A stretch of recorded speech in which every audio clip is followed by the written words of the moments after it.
angang oringada nahitamu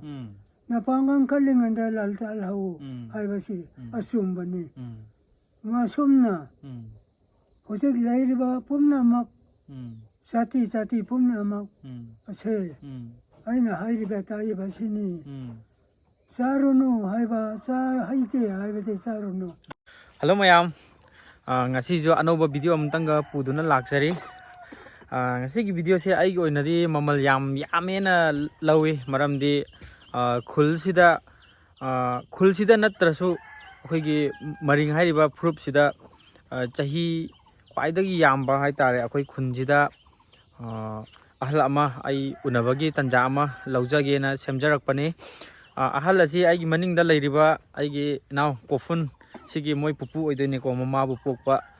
pupu do oidoine magi punchirol adi hek mana hek taibung panda hek khongdarak padagina ma hujik leiriba phawbada awa nungai gi pawdam adu lawjarake. Hairiba pupu sigi chahi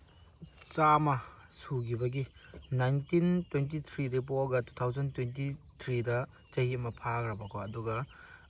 chahi chama subagi celebration je sumaina khunga churchka ani pullaga sumaina pangthokre mingje sumaina leire ko kansam mufum khleya son of Mr. Let K Medar khleya funal maring village ko sumaina leire aduga nungjibu hangbiba oja akhoi khungi pastor K ringai pastor sumaina leire to aduga hairiba nung asibu khudol tawbirakpa PH Khamthur Kwarok atopa khundagi no ko Kwarok maringdagi son of U Tungdar sumaina nung asi mating tawraga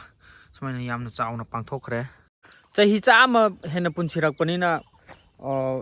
khunsigi maram adaidi yumbang kaiban bagi maram khara khakta orsu khangja honaba dana semjarakpani aduga pakhumdumaksu phangbasu oijage adudi mayam adum changaga ahangi manakta changaga pulap yengminarsi.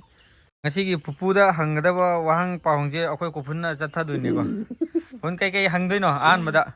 hangde noi pupuni nang nakhra hangba tare ne ha Nanga hangmina aiga hangmino ba nang nakhra hayo kaidoroge hangmara aidi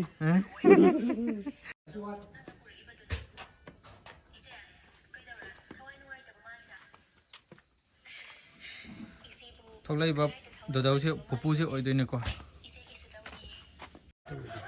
wari sigi haudingai mamangda ngasi pupuga ibani se kokset amamam yetle ko setle sigi kokset se akoi maringlonda lingkhang haina khangnei ko akoi gi custom da sumba amamam yetradi nupa gi oinadi si yetradi any function thokpa na yam noknai maram aduna kokset amamam su yetle akoi manipur manungda asmaina kokset yetpa tribe se hek thengnaraga di akoi maring ne aina adum lawba yare aduga pupu na ngasi yetlomda laisille di icha isu itu icha laikre haibagi pautak ni na mamang gi video da takpira I adu ngasi aina oiromda sillibsina aina pakhang oijari haibagi matang da aina laisina takpani na pupuina haibirakpadagi ngai ai ngasi oiromda chinjare adudi ngasi gi wari chi pupuda dum mathang hangaga kai khanghauba yage dum khangminerje maya ringai oini kirano maring jati gi oinasu khwaidagi chahi yamlaba ahlasi akhoi khunda laijare ai imangda leiriba pupu asi chahi chamaga ani gi pangkhalabane unahobagi tanjama phangbase yamna laiba phabani khanjai. Ahanbada akhoi gi pupu gi ming laifam hana tarasi pupu mingdo kari kamain kawi aigi mingse kansam opom kawi kansam opom ko aduga hojik chahi chamaga ama hele ko aduga pupugi pupu bupok buboka dodaugi mingdo kari ka medar pupugi na medar aduga bubokina kedar to ko medar ane nutaredi nutar na tedar medar ga tedar anigi machanupa ahan koi pupu mufom se oidoi ba ko aduga bobok ti lai khidre ko Later, chahi ko re Sahi Samaga Manga Palame. bupu bu poklamba bobok to adugi chahi jina chahi chamaga manga mu punchilami aduga mahaki mami su lai ai adum ucharake pupu bu poklamba boboki photo je mami je pupu gi de mama tare ko sumaina leire Imani, pupu gi ima chahi chamaga manga punchirami haina haibira I aduga pupu gi icha se kya tham kya icha kya subige cha patare cha Cha, I get a see Napada Ani, Napida Ahum, Yako Yasim Oage, Mangatani. mata ni ba ko ahan sina palen lom da lai khre nupa da ko aduga nupa ani subana aigi oirom da leiri ba akoi ibaina yokpani aidi ibai thoe ba ko ibaina yokpani aduga iche ahan duna Manakta. tatang to nai no iche ahan akoi manakta leire ani subaduna akoi kophungi mama se oidone ba adu ahum subadana jiru da yum pale ko adumaina lai pupugi ko pokmina ba ichin inau kaya lairege haiba I got Pumana Vese. Say now, Annie Tani, ani tane ba Annie, Amana, I say more Pomana as a Tagre. hoi Amana, Anna, Yanako, ang nai do lairi ko hojik su ko Lay, Nupia Malay. nupi amaga lairi ko lay, ichan nupi Temui. Nima. nima Naye Sarra. sar Isanse, Isanse, Ojika Lady, Sanku Tani, akoi ima bo akoi ipan na lau ba ko pupugi chahi chama sugre haibagi kano di khudam di sida laire kuthi che moigi matam da kuthi irami ko kuthi sina sakhi ni chahi chama puchi gre haibagi kano che awa akhoi gi khulgi amasung church animak na pullaga khul sida su yamna chauna mahaki palan ama pangthokre adu matung tarakpada aina khara hangjahuningba hai tare ko adi chahi chama hena punchiramnina kai kamain tawra pa lei haibagi matangda ai amani tanga hangjage yam kuina hangjaroi ahanse masasu solabanina ani subada pupuna hek angang oiringai dagi ko awa nungai gi paudam hai tare ko adu khara mayam gi mamangda dum khara tambiu Among wearing I see Yamai. I was a Yakuzi Chap,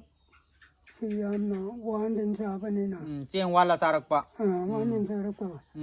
Puktan as I'm on there. puk thana chaba Matam phanglakte to the Yakuzi, was it Harsi Lactring? Low over into say. Low Sangama the Sangba Tara Sona Lopa Ngamdaba, Manga Gumba Lopa, Adam doesn't order Sari. Adana Sahi, Tankai Pavasaba Konati, Adu Pona Nangna, Kalata Saklay and Tariba Tayo, Saksi Yala Yalaga, Manama Sinjanba,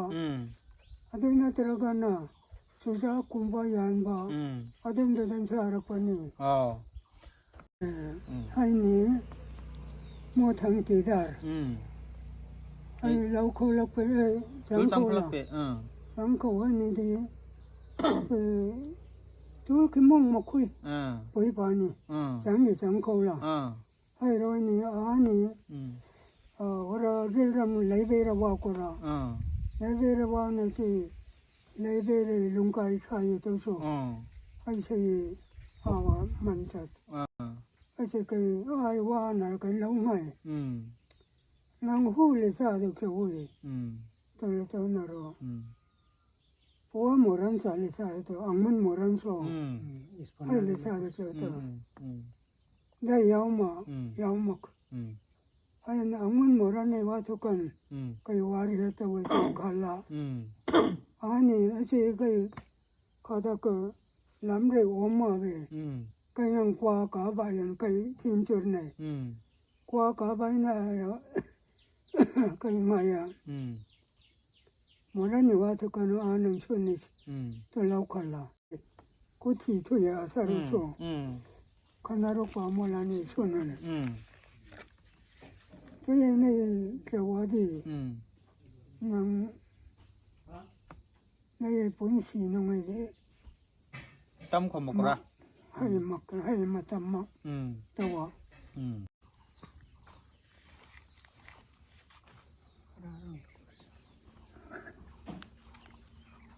ai rồi thì nó cần xuân thùng mà có về xa của anh hồi thì qua chẳng sao hồi sai mà nó thì hay gì này cái hay là xuân này tao chứ anh xuân là cái cả năm thì mua ra năm xuân này tao hay và hay này cái gì mua được chẳng mà có cái gì hình sáng ngồi thì lấy xa của người ta sao hay tôi lưới lạc có hay đi ăn nông hay là suy của hꯧꯖꯤꯛ ꯄꯨꯄꯨꯅ ꯑꯩꯈꯣꯏ ꯂꯣꯟꯗ ꯇꯝꯃꯤꯕ ꯋꯥꯔꯤꯁꯦ ꯁꯨꯃꯥꯏꯅ ꯑꯣꯏꯗꯣꯏꯅꯤ ꯄꯨꯄꯨꯒꯤ ꯍꯧꯖꯤꯛ ꯑꯩꯈꯣꯏ ꯏꯕꯥꯏꯕꯨ ꯄꯣꯛꯄ ꯃꯃꯥꯁꯤꯒꯤ ꯃꯃꯥꯡꯗ ꯅꯨꯄꯤ ꯑꯃ ꯑꯦꯡꯒꯦꯖ ꯇꯧꯔꯝꯃꯦꯕꯀꯣ ꯑꯩꯈꯣꯏꯒꯤ ꯀꯁꯇꯃꯔꯤ ꯂꯣꯗ ꯇꯨꯜꯆꯪ ꯍꯥꯏꯅ ꯑꯃ ꯇꯧꯔꯝꯃꯦꯕꯀꯣ ꯍꯥꯏꯗꯤ ꯑꯦꯡꯒꯦꯖ ꯇꯧꯕ ꯍꯥꯏꯇꯥꯔꯦ ꯑꯗꯨ ꯇꯧꯔꯝꯃꯒ ꯇꯨꯜꯃꯨꯡꯅꯨꯡ ꯍꯥꯏꯗꯤ ꯏꯃꯨꯡ ꯃꯅꯨꯡꯅ ꯌꯥꯅꯔꯒ ꯌꯥꯅꯔꯦ ꯍꯥꯏꯕꯒꯤ ꯈꯨꯗꯝꯗ ꯑꯩꯈꯣꯏꯒꯤ ꯌꯨ ꯊꯛꯀꯅꯤꯕ ꯌꯨ ꯊꯛꯄꯗꯣ ꯑꯗꯨ ꯊꯛꯇ꯭ꯔꯤꯉꯩꯗ ꯍꯧꯖꯤꯛꯀꯤ ꯇꯨꯜꯆꯪ ꯍꯥꯏꯕꯁꯦ ꯇꯧꯔꯝꯃꯒ ꯑꯦꯡꯒꯦꯖꯃꯦꯟ ꯇꯧꯔꯝꯃꯒ ꯑꯗꯨꯝ ꯀꯩꯅꯣ ꯇꯧꯈ꯭ꯔꯦ ꯇꯥꯏꯕꯪꯄꯥꯟ ꯊꯥꯗꯣꯛꯈꯤꯕꯒꯤ ꯋꯥꯔꯤꯅꯦꯕꯀꯣ ꯍꯥꯏꯗꯤ ꯑꯦꯡꯒꯦꯖ ꯇꯧꯔꯝꯃꯒ ꯂꯧꯗꯤ ꯂꯧꯔꯝꯗ꯭ꯔꯕ ꯑꯗꯨꯒꯤ ꯋꯥꯔꯤꯗ ꯄꯨꯄꯨꯅ ꯑꯗꯨꯝ ꯅꯤꯡꯉꯝꯗꯕ ꯍꯥꯏꯇꯥꯔꯦꯀꯣ ꯑꯗꯨꯒꯤ ꯋꯥꯔꯤꯗꯣ ꯃꯌꯥꯝꯗ ꯄꯥꯎꯗꯝꯖꯕꯅꯤ ꯑꯗꯨꯒ ꯌꯥꯝꯅ ꯁꯥꯡꯅꯗꯤ ꯍꯪꯉꯔꯣꯏꯒꯦ ꯈꯔ ꯈꯪꯖꯍꯧꯅꯤꯡꯕ ꯍꯥꯏꯇꯥꯔꯦꯀꯣ ꯃꯇꯥꯡꯗ ꯑꯗꯨꯒ ꯑꯍꯨꯝ ꯁꯨꯕꯗ ꯕꯇꯔ ꯊꯥꯏꯅꯒꯤ ꯌꯨꯝꯕꯥꯟ ꯀꯩꯕꯥꯟꯕꯒꯤ ꯋꯥꯔꯤ ꯀꯣ ꯍꯥꯏꯗꯤ ꯄꯨꯄꯨ ꯈꯣꯏꯒꯤ ꯃꯇꯝꯗ ꯌꯨꯝ ꯄꯥꯟꯕꯁꯦ ꯀꯃꯥꯏꯅ ꯇꯧꯔꯛꯀꯦ ꯍꯥꯏꯕꯗꯣ ꯍꯧꯖꯤꯛꯀꯥꯟꯁꯦ ꯑꯗꯨꯝ ꯈ꯭ꯔꯤꯁꯇꯤꯌꯟ ꯑꯣꯜꯂꯕꯅꯤꯅ ꯑꯗꯨꯝ ꯆꯔꯆꯇ ꯃꯦꯔꯤꯖ ꯇꯧꯔꯒ ꯑꯗꯨꯝ ꯂꯣꯏꯁꯤꯜꯂꯦꯀꯣ ꯊꯥꯏꯅꯒꯤ ꯆꯠꯅꯕꯤꯗ ꯄꯨꯄꯨ ꯍꯣꯏꯒꯤ ꯃꯇꯝꯗ ꯀꯃꯥꯏꯅ ꯅꯨꯄꯤ ꯂꯧꯕꯒꯤ ꯃꯇꯥꯡꯁꯦ ꯍꯥꯏꯐꯦꯠꯇꯪ ꯊꯝꯕꯤꯌꯨ ꯃꯩꯇꯩ ꯃꯔꯣꯟꯗꯗꯤ ꯅꯪ ꯈꯣꯏꯗꯤꯌꯦ ꯍꯩꯔꯨꯛ ꯀꯠꯅꯕ ꯍꯩꯔꯨꯛ ꯀꯠꯅꯕ ꯃꯄꯥ ꯃꯃꯥꯗ ꯍꯩꯔꯨꯛ ꯀꯠꯅꯕ ꯑꯗꯨꯒꯨꯝꯕ ꯑꯩꯈꯣꯏꯗꯤ ꯌꯨ ꯑꯣꯏꯅ ꯆꯜꯂꯦ ꯌꯨ ꯍꯥꯏꯕꯁꯤ ꯀꯥꯂꯩ ꯄꯨꯗꯅ ꯃꯃꯥ ꯃꯄꯥꯗ ꯂꯥꯜꯂꯦ ꯍꯩꯔꯒ ꯑꯗꯨ ꯂꯧꯔꯒ ꯊꯛꯑꯕꯗꯤ ꯃꯄꯥꯅ ꯌꯥꯔꯦ ꯌꯥꯔꯦ ꯏꯃꯨꯡꯗꯨꯅ ꯑꯦꯛꯁꯦꯞ ꯇꯧꯔꯦ ꯍꯥꯏꯕꯅꯦꯕ ꯑꯗꯨꯅ ꯌꯥꯔꯦ ꯑꯗꯨꯅ ꯌꯥꯔꯦ ꯍꯥꯏ ꯃꯇꯨꯡꯗꯅ ꯀꯔꯤ ꯍꯥꯏꯅ ꯈꯟꯅꯅꯤ ꯃꯁꯤ ꯂꯧ ꯄꯤꯔꯒꯦ ꯑꯩꯈꯣꯏꯅ ꯍꯥꯏꯔꯦ ꯑꯗꯨꯅ ꯉꯁꯤ ꯂꯨꯍꯣꯡꯒꯗꯕꯅꯤ ꯍꯥꯏꯕꯁꯤ ꯑꯩꯈꯣꯏꯒꯤ ꯍꯧꯅꯕꯤ ꯑꯗꯨꯝ ꯇꯧꯏ ꯍꯧꯅꯕꯤ ꯇꯧꯕꯁꯤ ꯌꯥꯝꯅ ꯆꯥꯎꯅ ꯇꯧꯕꯖꯥꯠꯅꯤꯗ ꯍꯧꯅꯕ ꯇꯧꯕ ꯍꯥꯏꯁꯤ ꯑꯩꯈꯣꯏꯒꯤ ꯏꯄꯥ ꯏꯄꯨꯒꯤ ꯋꯥꯔꯤꯗꯒꯤ ꯑꯗꯨꯝ ꯃꯠꯇꯅ ꯂꯩꯔꯤꯕ ꯋꯥꯔꯤꯅꯤ ꯃꯗꯨ ꯑꯩꯈꯣꯏꯒꯤ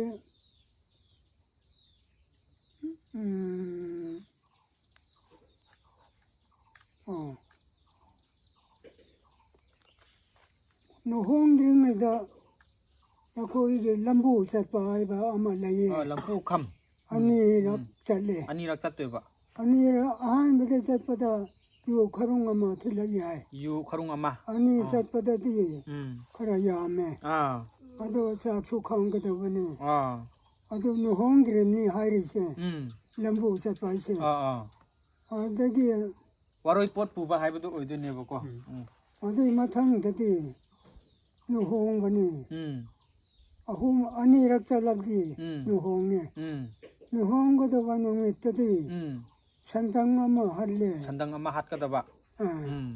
ꯁꯟꯗꯪ ꯑꯃ ꯍꯠꯄꯁꯤ ꯑꯩꯅ ꯍꯠꯀꯗꯕꯅꯤ ꯅꯨꯄꯥꯗꯨꯅ ꯏꯁꯥꯅ ꯍꯠꯄꯅꯤ ꯃꯔꯤꯡꯂꯣꯟꯗ ꯇꯨꯜꯁꯣꯔ ꯍꯥꯏꯕꯗꯣꯀꯣ ꯑꯗꯨꯒꯤ ꯃꯊꯪꯗ ꯁꯟꯗꯪꯗꯣ ꯍꯠꯂꯦꯔꯒ ꯃꯃꯥ ꯃꯄꯥ ꯑꯣꯏꯕ ꯅꯨꯄꯤꯗꯨꯒꯤ ꯃꯌꯨꯝ ꯃꯄꯥ ꯃꯃꯥꯗ ꯁꯟꯗꯪ ꯇꯪꯈꯥꯏ ꯑꯃ ꯃꯈꯣꯏꯗ ꯈꯥꯏꯕꯤꯒꯅꯤ ꯑꯗꯨꯒ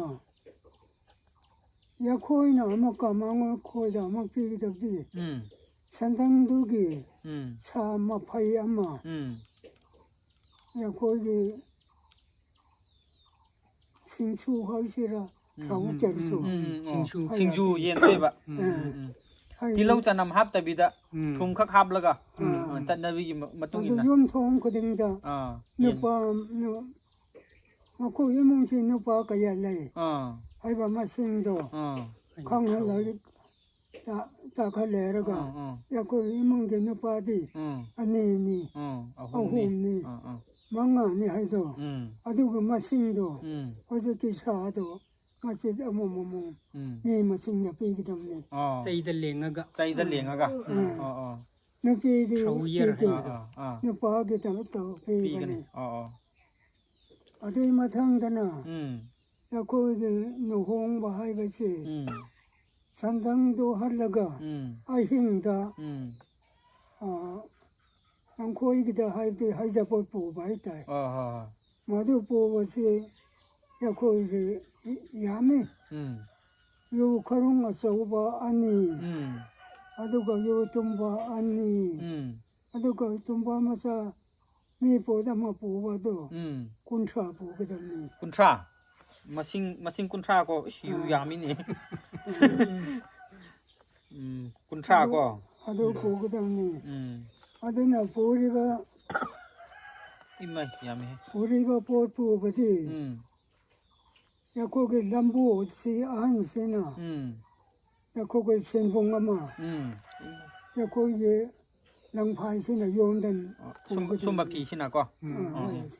ม 어디 마탕다 람보게 마탕 안 람보 안게 마탕나 อืม 요 tum바마 อืม 보게 되거니 อืมอืม 야코게 어제 누피게 마밤 때다 산들응이다 อืม 이랏 거더거니 อืม 이랏 바디 팟다바 능다바 가리막 ทกตันนะบะ 지나가더라 อ๋ออ๋อ 가이 노트에 อ๋อ 떠서 อ๋อ 하이 토이커도 อ๋ออ๋อ 하이 돌반을 할래 อืม 안하르 사단께 올라고 อืม 식천에 ซิกชุนดาพอดี 나 축담자 남아 춤담자 남라고 อืม 하이 이라또 อ่า 토이도 อ่า 돌라고 와장도 อ่า 일라또 ಅದುไม่นะลัมบูคัมบายนะเจ engagement เจหุ่มลักมรีลักจัดประมาณเลยก็ Third time. หุ่มลักจัดเลยบ่ก็หุ่มลักจัดแล้วก็ಅದುมตุงda yanare haraganda leibak pumba hadi khunduma pumba chakhangani ba adumaina adum loisele aduga ado pupuna chahi kya dagi yumban bagi lambi da khongda birake 이차세 ah 아기 이차세 하나게 누피도나 가나 그람니나 시드람니나 마탕데 라우니 하이르바 누피도디 삐 마도 사히 따라서람 필요해 마도 누피도 아도 아이 바지나 해마시 라우거든니 아이나 핵 복수바 복바이보다 바방가 마베디 아이기 뭐 연근이 해가 마파마만 수야바 yanaki ba 야키바 아도기 마등이나 nga이베니 아니 nga이리시 아도나 사히 군사가 다룩 어시 헬마디 야 아이기 힘삼니 군사 다룩 하나 이타이 pupuda id thainagi adi koi maringi custom gi isai am khatang mate am khatang mayam pun adum tamina si 콜레 콜조 나이요 달레 콜조 나이요 어야 다우를 먹고 달레 밀고 달레 봉어요 어서가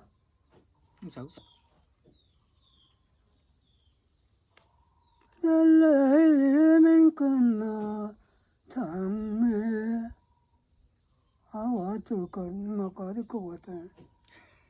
골래 골좀 나이요 달래 골조 나이요 오야 달래 골조 나이요 달래 민간나 참네 오야 cái minh phụ có cái để lấy tôi nó đang sợ đang xoài à để lấy mình cẩn thận đó là cô lấy khôn trốn này để lấy khôn trốn này để lấy khôn trốn này để lấy mình cẩn thận này tôi minh phụ cái sao chơi anh hadik jahat yuk saril mà 동안 자 yuk saril mà 아직 차리로 cái phung ngày lá và mắc cái cổ à cái phung ngày lá và mắc cái cổ cái phong này rồi lấy hay hay chậm mà tiếc chặt đi 어저께 어느 사람이랬어요. 야코 사가이기, 야코 사가이기 xây 이사이니 홈라이 칼수고. 아나 마치 저저라고 연락이 그러다 여와래.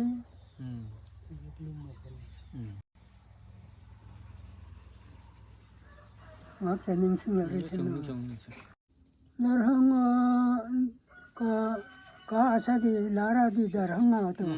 sai rakhe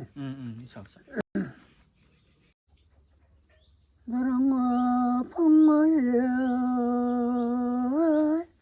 kitsanro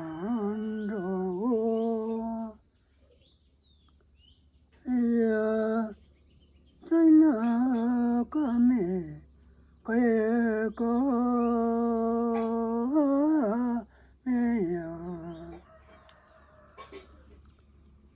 Ina ramaya ada lamkas ini ya boleh sini Ina kamaya kai kame ya yelbi ya mayong muye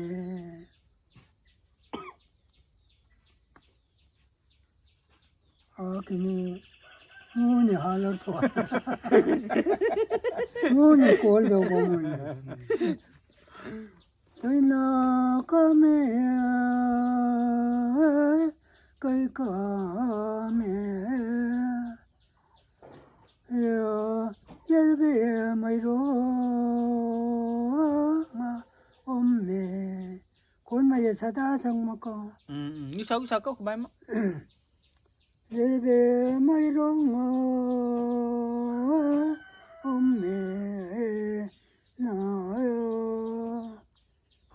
열배 마이롱 뭐에 giờ ai khôi mà ibai đó số mốc hàng giờ kia bao con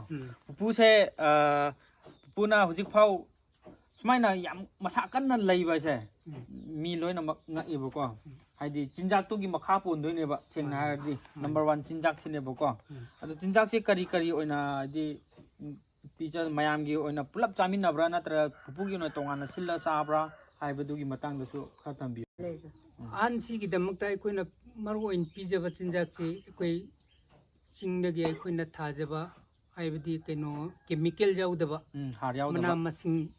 CMI koi maru in koi champut amba pizza aduga yerum amane lapoi amane sidi compulsory ni masidi compulsory ni magi damak adumai hojik na su yam ka he na pang badi oidri bo ko chinjak sigi makha pon doi ne ba mani mani ya di aman ni budi ken kre hoi adu su 야디 안드레 yadi yamdre adu gen ba su natte yam phari ken banate tin sabni charak pa ko adumai na chahi ni tamne chahi chama he na punchi rak pa ha se hujik hujik ki leiriba miron si dadi kitang wana thodra na khalle ko koi punchi dadi yauraro phana chinja phaba charaga su aidi chaba ise ngammaroi aidi dai tawbase ko aidi kainom phangak ta baganda har ngak ta charak pani na ko chak tagi horaga loina chemical ngak ta ngai roji hoi hoi adumba ma legjare aduga hujiki aina haijaning badi pupu sik ꯄꯨꯄꯨꯁꯤꯅ ꯉꯁꯤ ꯐꯥꯎꯗ ꯆꯍꯤ 100ꯒ 1 ꯄꯨꯟꯁꯤꯔꯛꯄꯒꯤ ꯈꯨꯗꯝꯁꯦ ꯆꯤꯟꯖꯥꯛꯇ ꯌꯥꯝꯅ depend ꯇꯧꯔꯝꯃꯤ ꯍꯥꯏꯕꯁꯨ ꯃꯌꯥꯝꯅꯁꯨ ꯑꯗꯨꯝ ꯈꯪꯕꯤꯔꯦ ꯑꯗꯨꯅ ꯃꯌꯥꯝꯁꯨ ꯑꯐꯕ ꯆꯤꯟꯖꯥꯛ ꯆꯥꯁꯤ ꯉꯁꯤꯗꯒꯤ ꯍꯧꯅ ꯍꯥꯔ ꯅꯨꯡ ꯑꯗꯨꯗꯩ ꯅꯤꯁꯥ ꯄꯁꯥ ꯍꯥꯏꯗꯤ ꯏꯁꯥꯗ ꯁꯣꯛꯀꯗꯕ ꯈꯨꯗꯤꯡꯃꯛꯇꯤ ꯊꯥꯗꯣꯛꯑꯒ ꯄꯨꯟꯁꯤ ꯁꯥꯡꯅ ꯍꯤꯡꯕꯒꯤ ꯂꯝꯕꯤꯗ ꯈꯣꯡꯗꯥꯕ ꯉꯝꯕ꯭ꯔꯥ ꯍꯥꯏꯕꯗꯤ ꯌꯥꯝꯅ ꯀꯌꯥꯝ ꯁꯥꯡꯅ ꯍꯤꯡꯕ ꯉꯝꯒꯅꯤ ꯍꯥꯏꯕꯒꯤ ꯀꯟꯇꯦꯁꯇ ꯂꯥꯛꯄꯒꯤ ꯋꯥꯈꯜꯂꯣꯟ ꯑꯃ ꯆꯦꯟꯍꯟꯅꯤꯡꯉꯤ ꯁꯨꯃꯥꯏꯅ ꯄꯨꯄꯨꯅ ꯆꯍꯤ 100 ꯄꯨꯟꯁꯤ ꯍꯥꯏꯕꯁꯦ ꯌꯥꯝ ꯀꯜꯂꯛꯅꯤꯡꯉꯥꯏꯅꯤ ꯑꯗꯨꯕꯨ ꯂꯩꯔꯤꯕ ꯃꯤꯔꯣꯟꯁꯤꯗꯗꯤ ꯈꯔ ꯋꯥꯅꯁꯨ ꯊꯣꯛꯑꯅꯤ ꯑꯗꯨꯕꯨ ꯈꯔ ꯈꯛꯇꯃꯛ ꯉꯝꯅꯕꯗꯤ ꯍꯣꯠꯅꯕꯗꯤ ꯐꯩ ꯍꯥꯏꯗꯤ ꯆꯤꯟꯖꯥꯛ ꯑꯐꯕ ꯆꯥꯔꯒꯀꯣ ꯆꯤꯟꯖꯥꯛ ꯑꯐꯕ ꯆꯥꯕꯅ ꯍꯛꯆꯥꯡꯒꯤ ꯂꯟꯅꯤ ꯍꯥꯏꯕꯁꯤ ꯄꯨꯄꯨꯒꯤ ngasi pupugi wahayda amadi pupuna hingliba sina takpani sumaina punsi sangna hinglei se isorgi thaujaldagini na haina haijaningi aduga pupuna chahi chama henna punsirakpagi mayamda wahay ama ni khatang karamba mayamda aphaba pautak ama ni khatang pija halamge masida aina hainingba isa haiba isu haiba leitana ko pa leiriba khonsida ki leiriba angangse khonsida leiriba sati khudingmak ase aina tangningba hainingbadi afaba chao haibane fattabane hojiki charunu haibadi madu chagunu fattabane afaba chao haibadi magi chaba yaba pot adu khudingmak chao amor pa chahangunu amor pa charunu fattaba charunu sengna chao monna chao fajana chao nangi nasada nangi punshida nongaina chanaba nongaina panaba nebo karam senchi haigunu taptha ingthana leba ado tamu lairekta haiki bane angang oingada nahai tamu napangang kalinganda laltal hau haibasi asum bane masumna hojik lairiba pumnamak sati pumnamak ase aina hairiba taiba sini sarunu haiba sa haite haibate sarunu masidage phaba chinjakse sare heraga nangi punsida aphaba phangko nongaina panba leiba boyo aina mayam kidamakta aina takpiri sini sati khudingki na takpiri sini masi hairaga ai masumna lo silage pupuna asmaina afaba pautak pibirai afaba chinjak chau chahaidaba pot tudi charunu chahaiba pot haibadi chaba yabadudi ningthungna chau afaba chinjak charaga punsi hingbiu haibasi hairaga pupuna asmaina loisinbire yamna tangna thokpa matam numit haibadu oire ngasi je akhoi gidi icha isu gidamakta laihoriba khulsida